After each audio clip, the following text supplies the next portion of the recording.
जय हिंद एवरीवन, मेरा नाम डॉक्टर राकेश समर है। आज हम जो हेडिंग पढ़ेंगे वो है application of biotechnology in agriculture. इसका पहला पार्ट है बीटी कॉटन। बीटी कॉटन का यहाँ मतलब यह है कि हम किसी कॉटन प्लांट को कैसे सेव कर सकते हैं from the different kinds of pathogen. तो सबसे पहले हम देखते हैं एक बैक्टीरिया है जिसका नाम है बैसिलस thuringiensis। बैसिलस thuringiensis, इसके पास एक कैपेसिटी है, that particular bacteria produce certain kind of protein to kill different pathogen. Which kind of pathogen? It may be Lepidopterans, that is the category.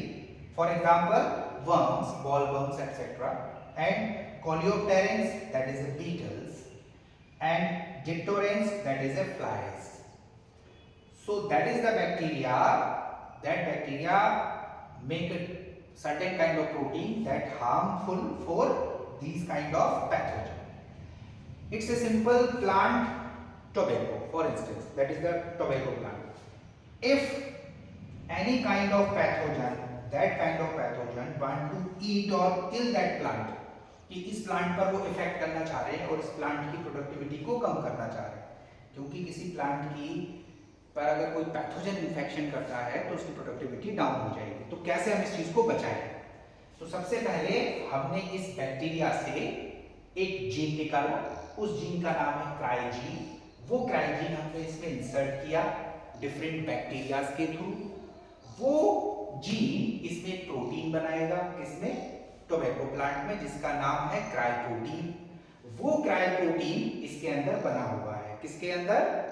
Plant tobacco के अंदर। अब इनमें से कोई भी पैथोजन, चाहे वर्म्स हो, बीटल्स हो या फ्लाइज हो, जब इस पैथोजन पर इन्फेक्ट करते हैं तो फाइनली जब पैथोजन की या इस प्लांट की वो कोई भी सेल को खाते हैं, उस सेल में क्या भी है? क्राइप्रोटीन है। तो उस पैथोजन के अंदर क्राइप्रोटीन इंसर्ट हो जाएगा। ये क्राइप्रोटीन उस पैथोजन के अंदर चला जाएगा। अब ये पैथोजन के अंदर ये क्राइप्रोटीन करेगा क्या?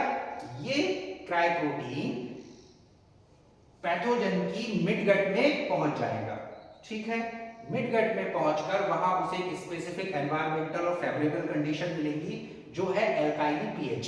तो जो इनएक्टिव प्रोटीन है जो इंसेक्ट की मिडगट में गया है वो एल्काइली पीएच पर एक्टिव फॉर्म में आ जाएगा और वो प्रोटीन जो इनएक्टिव था वो एक्टिव फॉर्म में आ गया और ये प्रोटीन इस पैथोजन की जो मिडगट है उसमें डिफरेंट पोर्स कर देगा, उसमें कई सारे छेद कर देगा या उसको इनएक्टिव कर देगा, उसको पोरस बना देगा, जिससे उस पैथोजन की डेथ हो जाएगी। तो फाइनली इसका कंक्लूजन ये है कि हम इसमें प्लांट को कैसे सेव कर रहे हैं। एक बैक्टीरिया है, उस बैक्टीरिया के पास एक जीन है, वो जीन हमने इंट्रोड्यूस किया प्लांट में, वो प्लांट के अंदर एक प्रोटीन बनाएगा जो इनएक्टिव फॉर्म में है। जब कोई पैथोजन इनमें से उस प्लांट को खाने आएगा तो प्लांट की सेल के साथ वो जीन से बना हुआ प्रोटीन भी उस पैथोजन के अंदर चला गया। वो पैथोजन के अंदर उसको फेवरेबल कंडीशन मिलेगी, जो इनएक्टिव फॉर्म में जो प्रोटीन था वो एक्टिव फॉर्म में कन्वर्ट हो गया और फाइनली वो पैथोजन की जो मिडगट है वहां पर ये इन्फेक्टेड करेगा और पैथोजन की डेथ हो जाएगी और वो किल हो जाएगा। तो कंक्लूजन ये है, इससे हम प्लांट को सेव कर सकते हैं। Thank you.